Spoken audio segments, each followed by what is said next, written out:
Ekyuma kiwagala kyuma kivuddemu omulala wuuyo.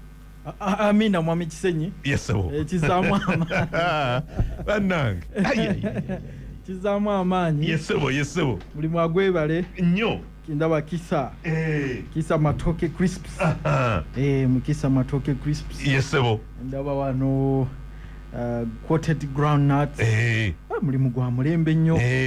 Ndaba wano gonja crisps. Ate baga njiraba. Eriko avocado oil. Avocado oil kachupa nkenke nerabidde waggulu wali okakuleetera yabadda aka ngaze kwebuuzaako. Yesebo. Era ndoza bwe tunaafuluma wano. Echupa sebo. Naye kubanga gwa amagezi awo nze ye ekibadde kisinza omuleeta. Oiro waki? Avocado. Kino kyenkoze kituufu omutindo ngupimira ntya kubanga waliwo omukyala eyamubuuza namugamba kati obikoze parking tugiraba nnungi naye omutindo tubuulire process gy'oyitamu n'ebirala byonna. Yebale kukola. Yesebo. Ekintu kino kiba kirungi nnyo mwami Kisenyi. Buli olaba abantu nga batandise okugenda mu entrepreneurship. Yesebo. Ekizaamu amaanyi. Yesebo. Ate kiragira ddala nti Uganda weegenda. Twerabayo kubanga abantu baffe banga bawuliriza kati nga beenyigidde mu production. Ddala. Ekyo kiba kizaamu amaanyi. Kubanga ekisinga tusumbwa okubeera productive. Omuntu bw'oba toli productive. N'ebirowoozo bye era biba negative. Ebiba bya maama tugente ensennemye ebintu bibi nnyo Uganda entamye era sikyalina lugendo otandika okulowooza buli kimu nga tekisoboka. Kituufu otandika okwennyamira ate okwennyamira kuleeta emize emirala mingi nnyo. Yesebo. Kuleeta addiction. Ofunayo akantu keweekwata oba bwekaba omuze omubi ofunayo omuze gwe weekwata ogenda okkakkana ate ng'ebintu bitabuse buki butabusi kubanga omuze ogumu abamu batandika okwekuba on goal ate nekitta amaka abalala batandika okukozesa ebiragalalagala nkuwulira ate nekitabula omutwe nkuwulira abalala bafuna suicide tendencies. Yesebo. Atandika okwagala okweteekamu omuguwa yette ave mu bulamu bw'ensi ngalaba bisobye naye muntu bw'aba bize nkuwulira obwongo bwonna bubeera ku kiri kyakola nkuwulira kyova olaba mu office eno empya ya small scale njagala bongere okutinta bongere okutinta bagende mu maaso basobole okulaba nti bafuuka amakolero ag'amaanyi. Ate era okumanya guno mukisa gwennyini nti gweguzze ku kaseera akatuufu nti lw'oyingidde guno gwe mulundi ogusookedde ddala omuntu yenna abadde azze atuwuliriza emyaka n'emyaka okutambula najja andabe wano kubanga abasinga bakuba petuli eno tukola naye nga sirabanga bye bakola ono yasoose sebo okubireeta wano ng'ate abireeteddeko evidence si byakwogera naye ate n'akwatamu kimu kyayagala omuyambeko afuuke kafulumu ekyo kukamula kubanga ye amanyi nagamba nti mu Uganda simanyi muntu asobola asomesezza era asobola obulungi okundagirira okukamula oyiro mu kintu kyonna naye nsookedde n'ovakado ono. Amina. Kirungi nnyo naye nga kizaamu amaanyi. Yesebo. Era mwami Kisenyi mu ofisi yaffe n'empya kyetwasoose okufuna ekibala okufunira contract abantu bonna abali mu oil business. Wanjisebo. Baba basayininze ku contract wano. Oiro? Aba oiro bano nyinawe. Leeta bwino. Bannange muwulirize muganda wo mukubire mukwano gwo mukubire mukyalo wo mukubire. Owai. Kati abantu bintu bitambulira ku contract. Ne gufuukira ddala mulimu. Kale wulira. In the matter of a contract to supply essential oils between Prof Bioresearch SIB Limited Sengo SMS Limited eno yawa kati company by omusayi muto yagitandise ane emyaka 2 ya kati yatandise business ng'owagadde ekyuma kati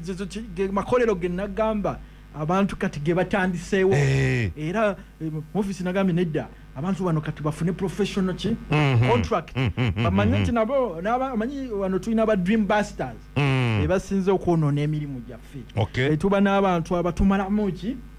amaanyi naye ku mulundi guno mu jutene empya mulimu omupya guno okuba science commissioner njagala abantu bintu byonna bikolebwe ku standard ya kika kya waggulu international level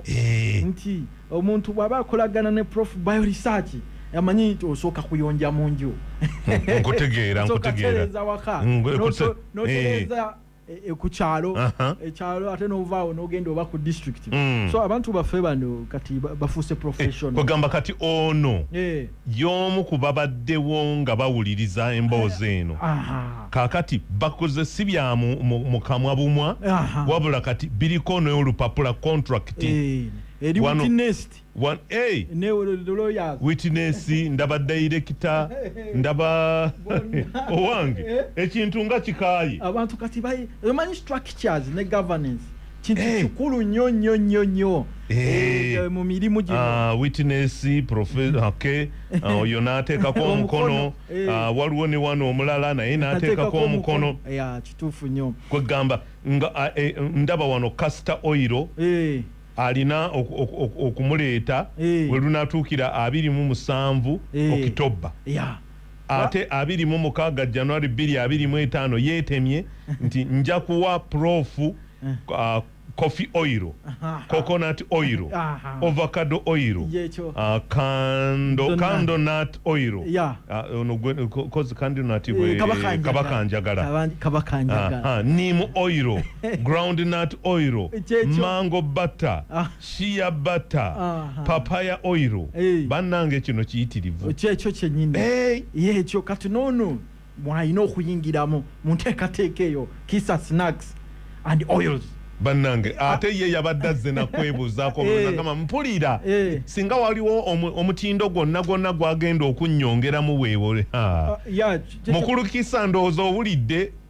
era nakontaktinze n'aba Food and Drug Administration nkuwulira sebo FDA ebintu byaffe nabo babiteekeko tiiki kati ye process empya gye ndimu nkuwulira nga Prof Bioresearch kwegamba buli akola ekikwatagana ku byakulya mmere babenga bafuna certification FDA nkuwulira awo tukoza ki bwe tutuuse we tugenze nga tukwatagana ne bakwano baffe abali Malaysia waliwo ba professor baffe abali Malaysia nkuwulira bano bamambuka abantu baabwe nabayamba omanyi olutalo we lwatandika olw'e Sudan abasudani bali displaced abomu mambuka kati nembayamba nembafunira abakyala emirimu abaami ne bafuna emirimu ne batandika okamula ne batandika okulima stevia fraternity y'abasudani mu nsi yonna yansiimye yasanyuse nnyo olw'omutima ogwo bwe twabalaga nga bali displaced bali hopeless nga ensi ebagaaya ne tubafunira ekyokukola ne bafuuka bize nnyo era bonna bakubye mu ngalo kati omu ku muntu waabwe ali Malaysia yali in charge coordinatinga FDA mu Malaysia Malaysia genze nnyo mu natural products kati nagamba ki nange zabu ne feza tetumuyina yesebo naffe katukuwe kye tulina katukwongerayo ku international market so ebyo nga bwe tubitemyawo Malaysia erinze bona byatuuse dda bali mu analysis bali mu recommendations ate nga jjukira tetutambudde Africa twagaliza ekyuma kiwagala kyuma so nolwekyo bwe tutambula ne tutuukayo emabega waliyo bano bonna bannange emitwalo 5 egizze nga giwuliriza nga giteeka mu nkola so kati bagenda kuba bakola ekintu ku high level nkuwulira international level tekijja sigala kuba babawo omuntu nga tosaninga na contract ne bweba ya mulimu ng'akoze emyaka n'emyaka naye kati kino wagambe kidde ku level ate eri international bantu babenga n'omuntu ajja kulaga abaana n'abazzukulu nti nina contract nakulagananga ne Prof Bioresearch nkuwulira si mu bigambo n'ebiwandiike nti n'emikono ne tugissaako endagaano zonna tuziina nkuwulira sebo walaba 19 Buganda agreement nkuwulira paka nakati ekyafuga gundi Abangereza agreement gye bakola ne Buganda kugabana ettaka amayira akenda awasa abasajja abataka n'abagereka ne bamuwa gavumenti yo nesigaza ebibira n'entobazi n'ekkuumiro ly'ebisolo lyo zibayita national parks kati endagaano nkulu nnyo kakana kati 19 Buganda agreement ekyakola buli omaga tukebere endagaano y'olwenda tulina we tuwese oba tukyali ku layini so endagaano kikulu nnyo olaba nti Bungereza yakola endagaano n'Abamisiri kati Abamisiri ne babawa River Nile River Nile mugga guno gwakiira gutandikira mu Uganda naye Abangereza baguwa Misiri mama nga ffe tubongoota ate Misiri ne wa Bungereza Suez Canal mpanko we nga Bungereza agaba ekitali kikye Suez Canal manyi eyamba okugatta Asia ku Europe meri ziyitaawo nkuwulira sebo space katono naye kakola shortcut yamalo nnyo yaliwo gulumu gundi we yagwawe meri ekaziba wala abajjamu mu nsi muno nnyo abantu ne bagamba ebintu tebigenda kutuuka okumala simanya bbanga ki bonna bali batwala ebintu ebitambulira ku mazzi nga biyitaawo bonna bali mu maziga kati abantu nga bakirira ate eno wansi mu South Africa ne beetoloola ne bambuka mu West Africa ne bagenda mu America ne Europe nga distance mpanvu nnyo naye kati Suez Canal eyo shortcut egatta manguzi continents ezo Europe America ne Africa kati Abangereza bagabana mu ndagaano era Uganda tetulina kye tusobola kukolera ku Nile nga Misiri tekkiriza Egypt bwetakkiriza Abangereza bajiwa oba myaka emeka ajja kusoma mu ndagaano eyo naye nga ate olaba ne wano olaba Ethiopia yayagala kukola Grand Renaissance Dam ne bagamba sebo tojja kubaako kyokolerako omugga guno gwaffe bali bakyali abo balolaba olutalo lutandise mu Ethiopia lwali tolumututte lwali lumututte n'agamba owange kambire so biopolitics wakola ki watambula naye endagaano nkulu nnyo era nja kuyozaayoza abantu baffe abali mu business ya variation nekisa tambule kyuma kiwagala kyuma bw'abaako kyakola n'omulala tewali tabbu bwe tufuna n'olinafuna kinabadde nambo wekitiibwa Abibu Kajimu gundi wa Malaysia anti obubaka bwamutuuse nampita mu office ye ku Sunday n'agamba owange jangu munnauganda twogeremu n'agamba ogwo omutima gw'olaze gwe gwa Gaddafi omugenzi okwagaliza Gaddafi naye yali ayagaliza nnyo Abafirika nnyo lwakuba Abafirika twali myopic nnyo Abababiloni we bamulumba fe twakuba bukubi mu ngalo twasirika busirisa abana ne bakuba mu ngalo naye nangamba ntukyanga Gaddafi afa omanyi yali musajja we right hand man yataputanga nnyo nangamba bukyanga gundi zonna investments zafa kati UTL eri awo bwebanga eyimukamu bweti neddawo mango yali amaanyi awo Gaddafi yali agiteekamu ssente National Housing wali na muone waffe ngina nenda ebimu byafuka bifurukwa ne luli kitambula ne Gaddafi yafa ne bikoma awo byakonziba bamalako gundi eri block yasooka eyokubiri negana ate nagenda okulaba bali bazimba apartments ate nga bazzemu buno eza wansi zibangalu nemanya kati awo Gaddafi mavudde omuntu ow'amaanyi afa n'ebibye yafa n'ebibye tukolaba tulina okukuuma abaffe mukawulidde tulina okukuuma abaffe kubanga oyinza ogamba agende naye ssebo naawe kikkosa bw'amala okgenda n'olyoka olaba obuzibu obugwawo baaba fe twasomera kodi Kampala Gaddafi atugabula omuceere nga tugenda nina tulya pilaawo wangisebo kugundi kumuzikiti nga wali emmere abantu abo yesebo kyali kirungi nnyo nga noba toli musiraamu ng'oyingira buyingizi era kyekyanjagaza nnyo Abasiraamu oba oluganda obwo oba okugabana Muslim Brotherhood nkuwulira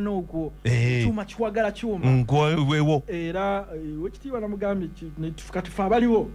oli yafa spirit eyo gye tulina okukola gye tulina okwongera mu maaso gye tulina okwongera mu maaso okulaba nti ebigendererwa bye ebyokugatta Omufirika naye afuuke ekirimaanyi akulaakulane ebigenda muki mu maaso buli omu abeeko ne contribution nkuwulira sebo kubanga olina ofiisi mwoli ng'erina kyosobola okugattako okuba abanno ebijinji ebikokola bw'obakula mu fuyuzi bw'obakuba ku mutwe bw'obasamba kugamba ogenda okulaba nga oli mu kusaanyawo busaanya ekyo tekiba kirungi tulina okusitukira awamu nalabye gondi Dangote ali mu kaaba wangi agambye it is a big mistake okuinvestinga mu Africa omanyi akola refinery ate kati esinga omuntu owa bulijjo gye yali kwega yesinga ndoza mu nsi mu Africa omuntu omu nga sekinoomu ate amafuta tegamubuze ate gatya Nigeria yaganye omuguza amafuta gavumenti ya Nigeria eganye omuwa amafuta agasengejje akole diesel akole petroleum akole gas kyokka nga ataddemu biliyoni za dola ku sente ze fe tumuwe ku gaffe simanyi nakumanya egamba abafirika banaye fe twafika nalabye nekyankutteko nnyo nagende Brazil n'agasuubula ki ate agasuubula Brazil ng'ensi eyiye erimu amafuta ensi ye yaganye abantu bano babi nnyo kati yagenze Brazil ate ne bagakwata ne bamugamba ani yakuwadde olukisa okugaleeta kwega kati oba tugende tugoyinge weya kuba kati Uganda tunoonya tuzimbira refinery ekitegeeza nti twandibadde tetutawaana na kutawaana twandibadde tugamba nti oiru gundi pipeline okutuuka gundi wa Dangote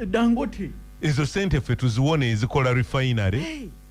kubanga Dangote abasobola okukola refinery wonna waayagala naye ate gye yakoze ewaabwe bamukubye ebikono sirangako nga Dangote akaaba naye yakaabye wiiki eno ewedde nga yeewuunyamu ki yeewuunya omufirika so ebintu by'ekifirika bibi nnyo ebyo era byetubeera namu lwaki tulina visa omuntu kati okutambula mu nsi zino ezaffe wetaaga visa okuva mu Kenya okuyingira mu Uganda oli yetaaga visa n'agenda e Rwanda Burundi yetaaga visa agenda okwetoolola mu nsi za East Africa zino ze tuga nti mukago nga mu butuufu visa alina yeetaaganga 4-5 Crude oil gassing nenga ate mufirika munnammwe yagizimba mulaba ne mukuba n'engalo ne mugamba esookedde ddala ne mumusuuta naye ate atuuse okugamba nti kati oyira aliwa tukamule ate kati muzinze emikono mumukuba amagi mavundu talina mafuta naye kati Abanigeria nabeewunyiza naye enkola yaffe abafirika bonna si Nigeria wokka ino mu Africa maserengeta so n'olwekyo tulina okutereeza endaba y'ebintu enkola y'ebintu era wekitiibwa Babibu Kajimu namugambye kati goli diplomat nze sina kye nsobola kujjako kuba diplomat wo naye ate nange ndi scientist nkuwulira naawe tolina kyosobola kunjijjako tojja kamula kakomera togenda kukola kamula stevia togenda kukola stove kwisa oil omuka nze mbimanyi gwe tokola ki gwe tobimanyi ne bwe twegatta diplomasi yo ne bakola n'akutuusa wali mu katale kali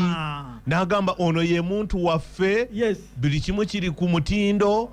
y'ono muwambatire ate aba bw'atwala nnyanzi naye atwala abantu abalala 5 emabega n'okusoba mitwalo atwala emitwalo 5 ekyamakolero amatono agava mu Uganda agenda efuuka global industry exactly zimamire tumamire tukyosobola okumamira Uganda bafune sente yesebo eziri mu foreign exchange nkuwulira ensekulakulane egende mu maaso abantu baffe bave mu bwavu bave nga balina purchasing power naye nga muntu omu yakikoze aba muntu omu yaggulawo oluggi abalala ne bayingira bonna ate kati America etambulira ku bantu bonna obukadde bwa America tekisobola America ebisatu baba basajja 10 Veroni Musk ba Jeff Bezos Bill Gates Warren Buffett Mark Zuckerberg be bagulawo opportunity nkuwulira sebo America bonna ne bagamba mama ay American so kati tulina okuborrowinga leaf tumanye nti oluusi bye tutunuulira biba bitono naye the bigger picture tetulina brotherhood. Yes. Mukawulidde bannange brotherhood y'omufirika tennaba kubukala. Tennaba. Mulamu nnyo. Kubanga ne mu family bw'otunuulira brotherhood mweri, n'ogenda ku kyalo brotherhood kweri, n'ogenda mu town brotherhood mweri, n'ogenda mu city brotherhood mweri, n'okwata eggwanga brotherhood mweri, n'okwata continent brotherhood mweri. Tusobola kuba omuntu omu nga gwe the king of the jungle. Olina okugulumiga zisimba endala. Kubanga bw'obeera nga you're the only king of the jungle, otuuka n'okaddiwa. Kati zino empologoma zino endala ento zino ziba zikulaba bubi. Era bwe ziraba otandise okukaddiwa nga tokyasobola kulya, zikugoba emisinde. N'oddukira eyo mu nsiko awalala awatali mmere. Eyo gy'ofiira. Zigimenya enkizi, nziraba ntera okulaba. Animal lugundi. Empologoma ebadde kingi, bw'ebe nafuwa zisimba zigimenya nkizi. Ne zigirekawo. Nefiiraawo oba ne zigiyuzaayuza yonna. So tulina ozimba simba mu kifo ky'okukumenya enkizi ate zikulwanirire. Oba mukawulidde ako. Zikulwanirire buli omu ekyo kyekinaaba ekiro tekitegeeza nti buli muntu mukwateko ng'omanyi nti wano ono nzimba simba si kudisplacinga wabula kuwa protection mu kaseera kali ng'onafuye. Nkuwulira simba ejja kweyimirira, ejja kuteerawo omubiri, ejja kuyiirawo omubiri kubanga naawe wagibeererawo. Actually mu mpologoma ezo lwaki eno empologoma kigirayoni bano bagimenya enkizo eba yayigganya nnyo ziri n'ezigoba n'ekola etya yeyagala ebenga yeefuga empologoma enkazi zonna. Era singa esangayo simba endala nga yasooba n'ezaala mu mpologoma enkazi mu kitundu ekyo, ono kingirayoni abaana abana ebatta. So olabira ddala nti kyakuyiga kyamaanyi. Kati bano ne bamutunuulira ne bagamba bakulabanga mulabe. Ate nga bandibadde nga bakulabanga wa mukwano, nga gwe bayigiriza n'obukodyo obw'okuyigga obw'amaanyi, okugaziya nabo olulyo olwazo. Kyekyo naye nga byonna byakuyiga twetereze twagalane twewagire tukire wamu tumanye nti obumu ge maanyi ate tulabye opportunities olwokubiri oluwedde nakusuubiza okujja wano ogere ku sukaali ku sukaali n'ebizibu bye era tugenda tandika subject eyo kubanga sukaali asinze okuleeta ekifu. Abantu baffe ne batalaba ate ne beekyawa ne baba bakambwe ennyo ate oba takyalaba kati ensaala beekomye ne banga bali irritable bavaako mangu waya batabuka naye nga mu mbeera eyo nga sinaba kutandika subject eya sukaali subject tugenda okuyita imagine the world without diabetes. Tunuulira ensi nga temuliimu mulwadde wa sukaali. Ensi gye twetaaga kisobokera ddala muwulidde naye ejja kuba jani tekijjira ku silver plate. Lujja kuba lugendo olulimu okuyita mu tanuulu mubamu ebyokweresa nkuwulira okwefiiriza ebintu ebimu n'okukyusa embeera naye nga tumaliriza ku maaso sukaali agubya amaaso abantu ne banga ekyeru tekivaayo bulungi ekyali ekyeru nga kitandise okuba ekyakitakataka mu bwekityo wamma n'otunuulira eriiso ly'omuntu nga kugamba eriiso eryeru oli olaba nga lyeru naye ne bitandika okuguba kitegeeza sukaali aligubiza. Omanyi sukaali aleeta amasavu ku kibumba kati amasavu ago bwe gabreakinga mu kibumba galeeta bilirubin n'aleeta yellowness brownish ezo tendency. Bilirubin si yava mu bayiro akalulwe amazzi g'akalulwe naye nga amaaso gano ng'ogyeko abalwadde ba sukaali n'abaana bawala bangi nnyo gabasumbuwa bagenda ne bafuna amaaso ago nga mamyufu galimu kitaketake litukula buki nteritukula bulungi ate nga bamugamba nti loola eriiso mbaga yo aloola tebakyaliraba nti liroola teriroola naye nga ekirireetera ekyo likala nnyo eriiso likala nnyo abantu babeera nnyo mu moisture kati nga ezo ziwooma mu hot hair kati ng'abakyala abakola enviiri air dryer ezo w'omuheya oyo akosa amaaso ne gatuluzinga kala enjeru nkuwulira waliwo abakozesa ebitamiiza omwenge waliwo abakozesa sigala waliwo abakozesa enjaga ebintu bingi ebikyuso gundi akoze eriiso nkuwulira then waliwo ababeera mu basimoka ng'oli afuuweta sigaleti kuva ku makyo kukukolo eggulo omukka okwo nagwo mubi gusta eriiso ne liruzinga kala eryeru kala yasikirera enjeru tulina abafumbisa enku obambi enku n'abeera mu mukka ogwo kuva ku makya kutuuka kiro omukka gw'enku ogwo gugubya eriiso omukka ogwo gw'enku gugubya eriiso wewaawo tulinawo n'abantu abalina alaje alaje kati nga ku makya bakazi oba omwana abazadde be bagenda ku mulimu naye kuba akawoowo akawoowo ak'amaanyi perfume netula alaje geno kakana ngo amaaso kale genze nga gamyukiridde gali ddaalo gali pafi kati ebyo byonna bizibu by'amaaso ne tubaawo abalina histamine era naye kika kya alaje ekisumbuwa nnyo ki abantu nolwekyo wadde si bulwadde kaba kabonero naye abamu kabasumbuwa nnyo kamuyisiza ddala bubi amaaso ge nga tegatukula bulungi naddala abaana abawala nkuwulira sebo kifaako nnyo lifudde gundi yeteekangamu eyedrops z'opium poppy Cleopatra lisobola okusigala nga lyeru waliwo kika kyekimera kya habu bagiyita opium poppy opium poppy mwe bakola morphine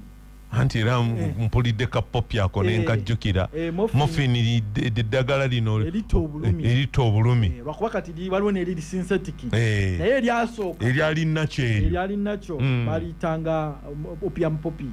extract era mwe bajja ne speakers mess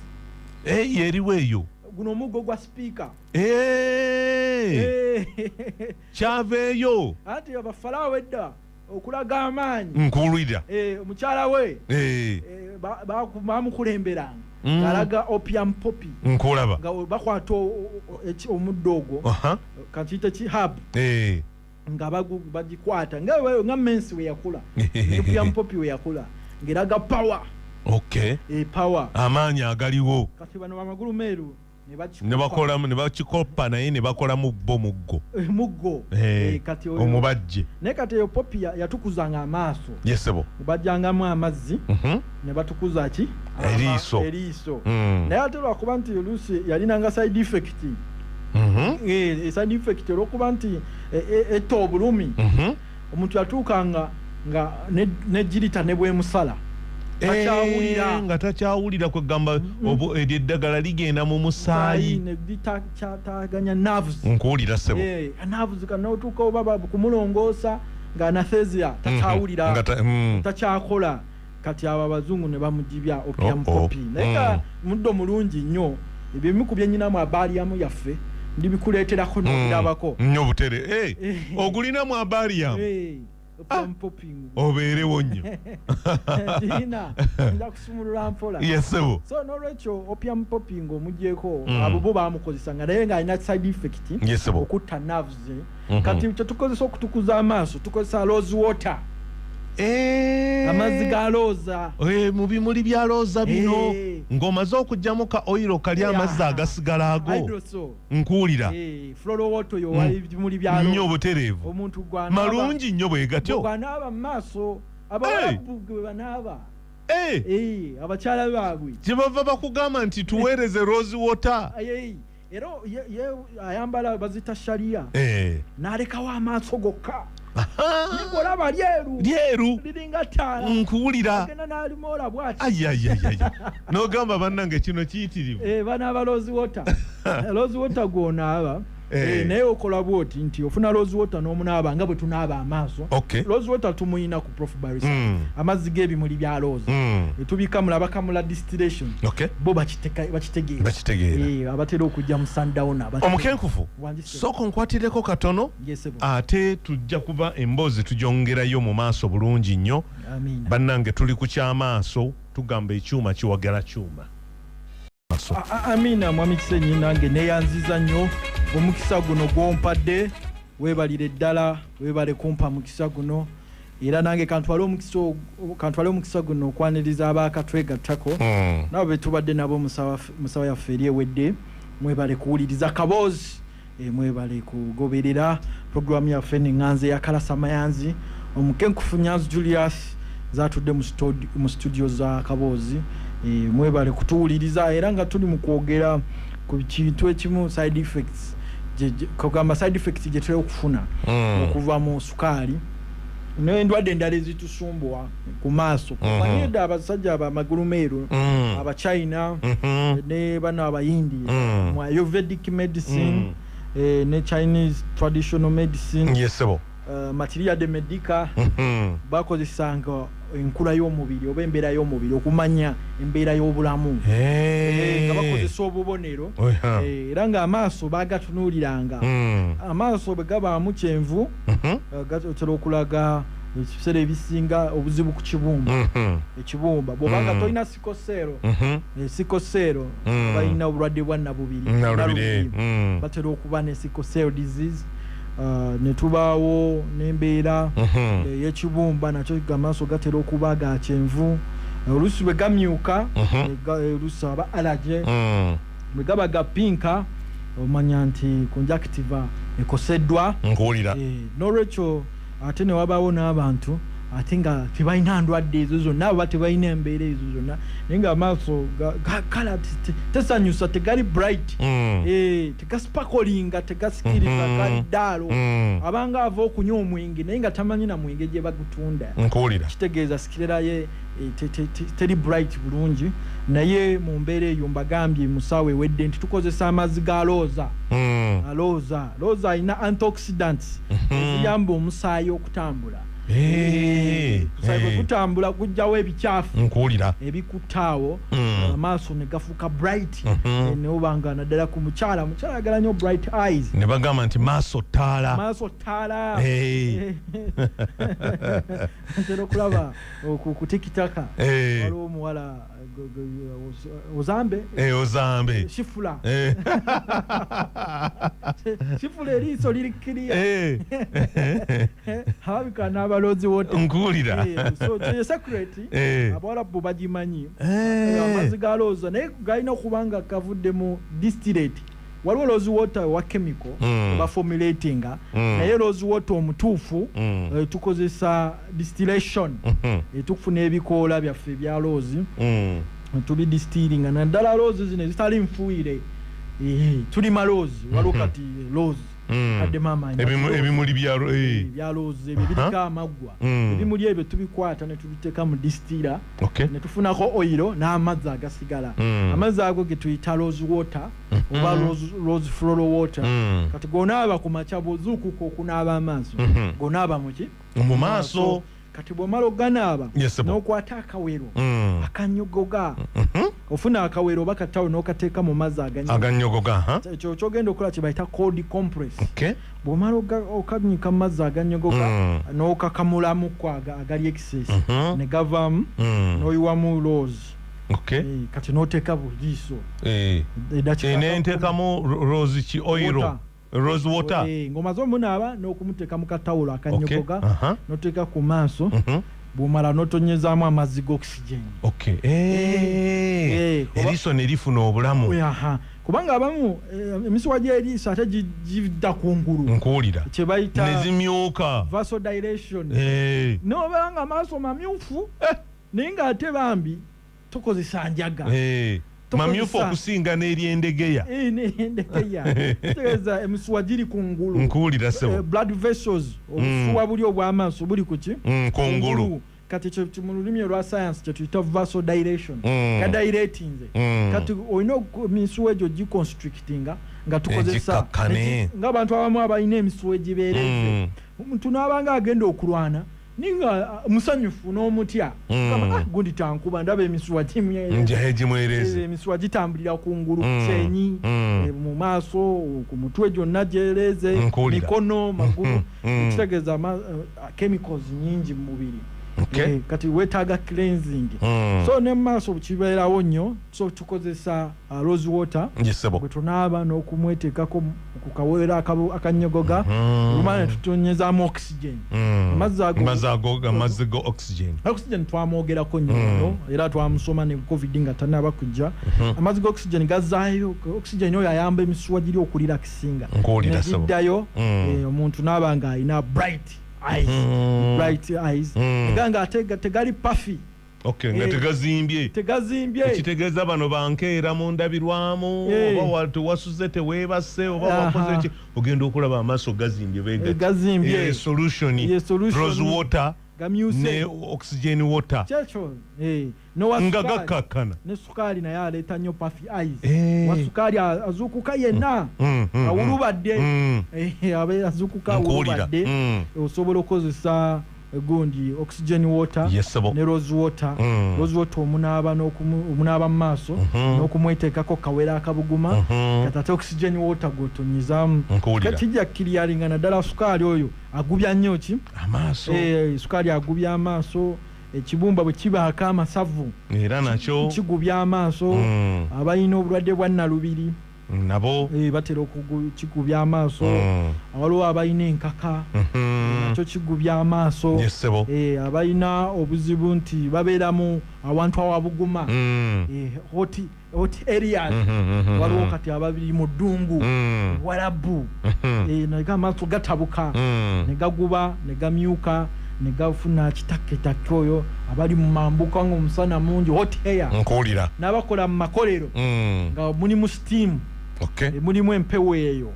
abafumbi ababeera mu mukka ogwo kuva ku makya nkuwulira ssebo tuuka olw'eggulo abafumba ate ne bamaama ewaka abafumba okufumbisa steam steam bikkula steam akugendamu ate ogasseeko n'enku nkuwulira kati oba weetaaga rose water oba weetaaga oxygen water osobole okuyambibwa n'olwekyo embeera egyo tusobola okugirwanyisa kubanga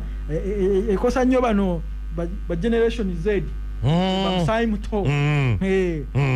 abeerawo nga yenyamira tava mu ndabirwamu tunula abatambula n'obulabirwamu buno obw'abachina obutono obwo agenda okutunula bweti nga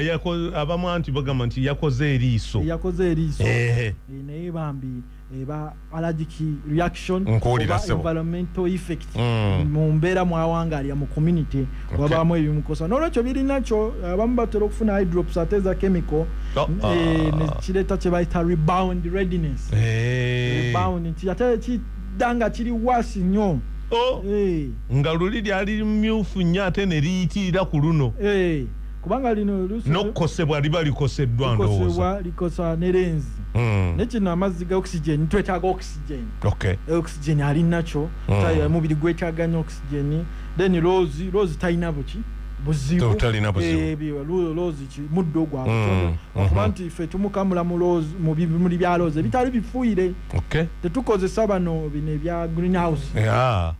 ate aba greenhouse balina n'ekiri kyasaakiriri bafuuyira enjuki ate ng'enjuki ze zandibadde zituyamba okuwakisa kubanga ndooza bo bagamba nti enjuki zino zigenda kutawaanya ebimuli byabwe nti rose omweru enjuki nevaako neegwa ku mumyufu n'afuuka wa pinki kati tebazaagalira ddala kati bazifuuyira naye tetwetaaga fuuyira enjuki zaffe olwokuba twagala okusanyusa amagulu meeru kuba yo magulu meeru ebirimu yabikozesa naffe tutanse obutonde bw'ensi kubanga watali njuki tewali mmere oli mutuufu ebitundu 9 ku 10 emmere gye tufulya njuki yezo tutuyamba okuwakisa pollination era watali njuki ebintu biba bijja kuba bizibu tujja kufuna gundi hanga abantu ng'emmere tewali enjala ejja kugwa so n'olwekyo balekerawo okufuuyira enjuki yakola kibi naye nga ffe tulima ebimuli byaffe ebyalooza open space netukolamu amazzi gaffe aga rose water nga bwe ngambye gajja tuyambako okwo abalwadde basukaali balina that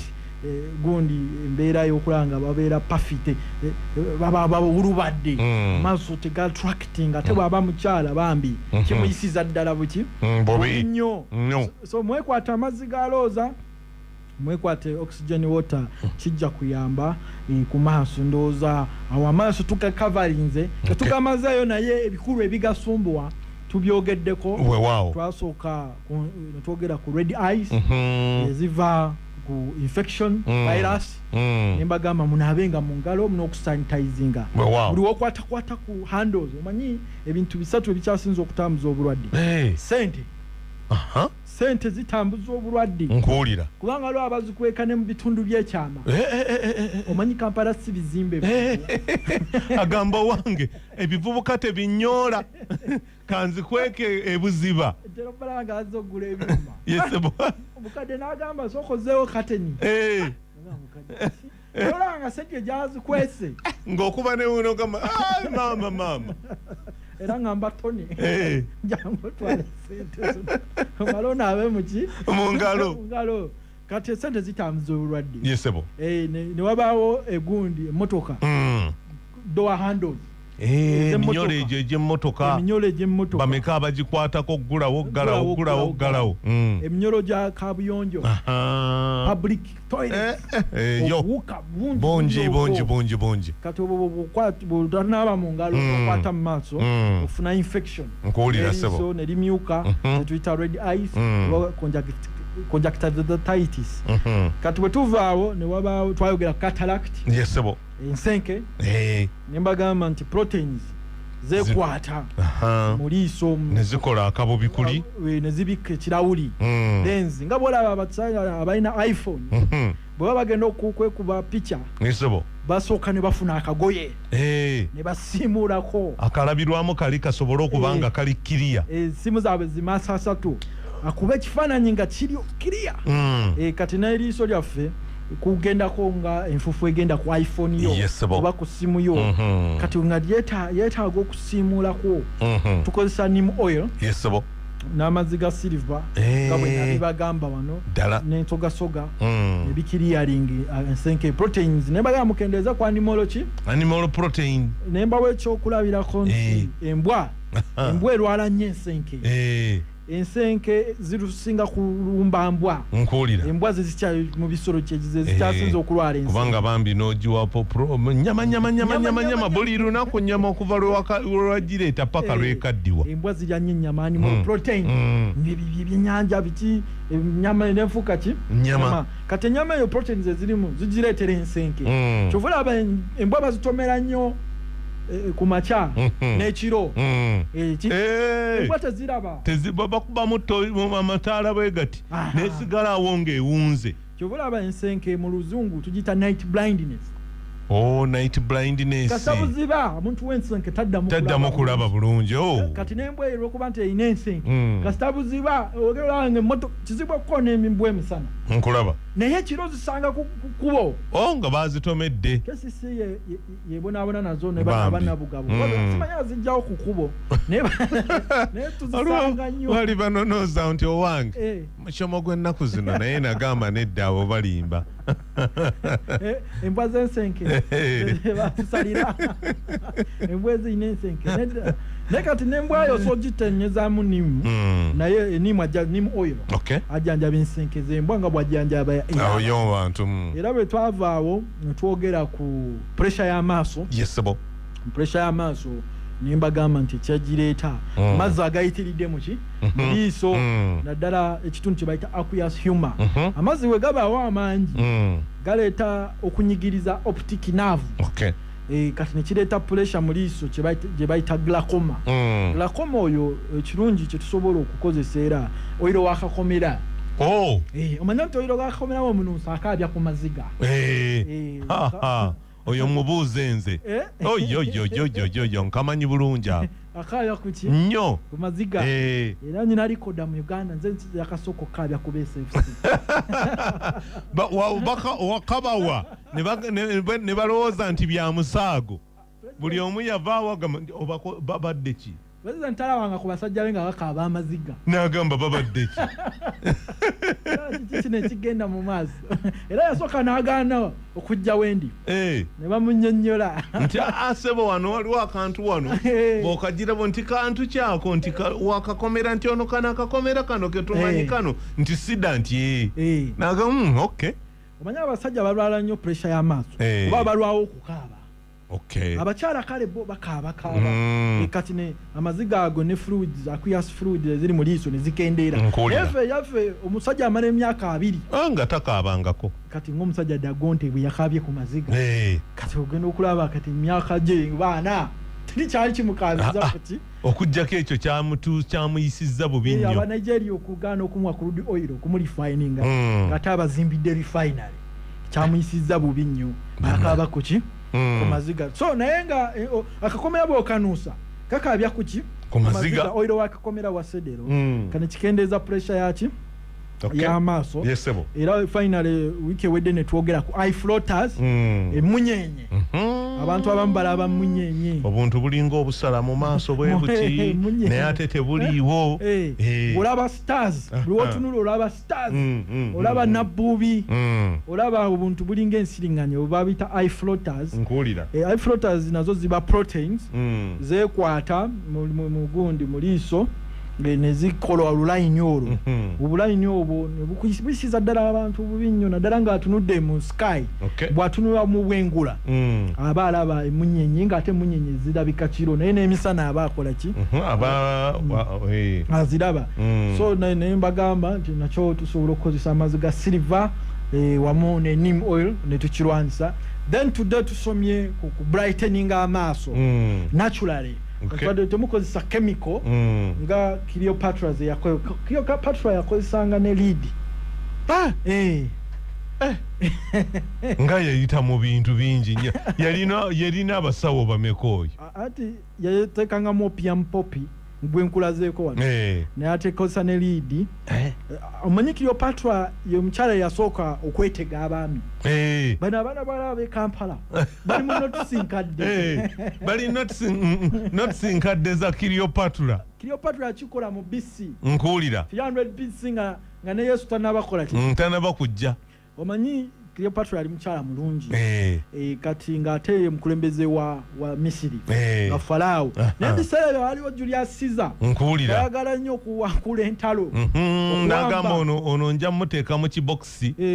afuge yali ayagala okufuga Africa, Europe, Asia, Roman Empire nkuwulira sebo era yakikola naye Misiri yagisonyiwa lwa Cleopatra ku mulembe gwa Cleopatra yamwetega Julius Caesar n'apondooka n'amuwasa n'amutwala ne Roma nkuwulira naye nga yakozesanga nnyo ebintu ebiwhiteninga amaaso abaami bali kwiki nnyo ku maaso g'abakyala anti amaaso ttaala tomanyi olegamba nti maama nalabye maaso ttaala amaaso ago ge bagamba amalungi ago era abakyala singa baba bamanyi buli omu alina eriiso eryeru manya nti ogenda kusigala basajja ngo omutunulako butunuzi bwati n'akola ki yenna muli n'awulira nga aggwerera kifula takikoze mu Uganda kifula liiso akantu ne katambula ensi yonna ozambe n'afuuka ozambe nalaba ne Nameless yajja ne mu Uganda kulaba kifula ndika kumpola mpola okay naye tusoose ku external kubanga external naye baleetera mental stress sukaali angubiza ki amaaso n'abafumbi naye ng'ekirungi ku ikotoolyo weetuli nnyo Prof by Research wotusanga era wanvaano winginda tuli ku 0702 06 06 52 kanji badiremu eri 0702 06 52 ne MTN eri 0779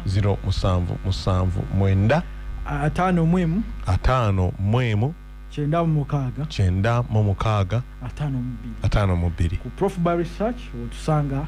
nebo genda kujaja Google teka mu Prof by Research contacts jaja Google na kulopa chat GPT Wikipedia bona tewali tabu muje nebe ngenda kati ku chat GPT ne mubuuza ngakuletera ono muvumbuzi n'ebirala byonna ne Google Map teka mu Prof by Research nakulaga wawoli teri kubula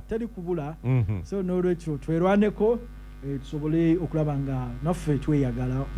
tubeera mu bulamu obweyagaza weewaawo ekyuma kywagala kyuma yesebo nze mbawagadde mwami Kisenyi webale tuwagala bebale kutuwuliriza ne wiiki ejja bwe tutyo inshallah taala yonna nga Mungu akkiriza weewaawo sebo tubagaliza mirembe gyokka weewaawo sebo kale mwami Hissa ndowooza obubaka obufunye bulungi okuddibwamu essanyu lyotuwadde mwe abatuula ne mugenda ne mukola ate ne muvaayo n'ebyo nga muliragako awo kiraga nti ekyuma kiwagala kyuma tetukyayogera byogere bannange babaleka gwe nga emboozi ne kyakunyumira bunyumizi bakuleka waliwo abatandise ono yatandise byonna mu biwulira ngera azizza obubaka agamba nti mubeeko bwe mumpabula ffe nabadde ne gurupu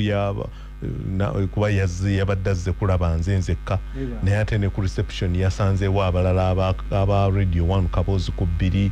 John na engineer Ali fenna ne tutuula awo ne tukola nali era yazzeemu n'agamba kino kyenfunye wano ate olaba nkifunye mbadde si kyensuubira nze nzize kulaba bulabi ate raba amagezi gengenze nago buli omu n'abaako kyamugamba kati ate n'agamba nti kukya oyiro numba mukenkufu ne mugamba nti waluddewo nadda amina ate tukole yesebo twewagale weewaawo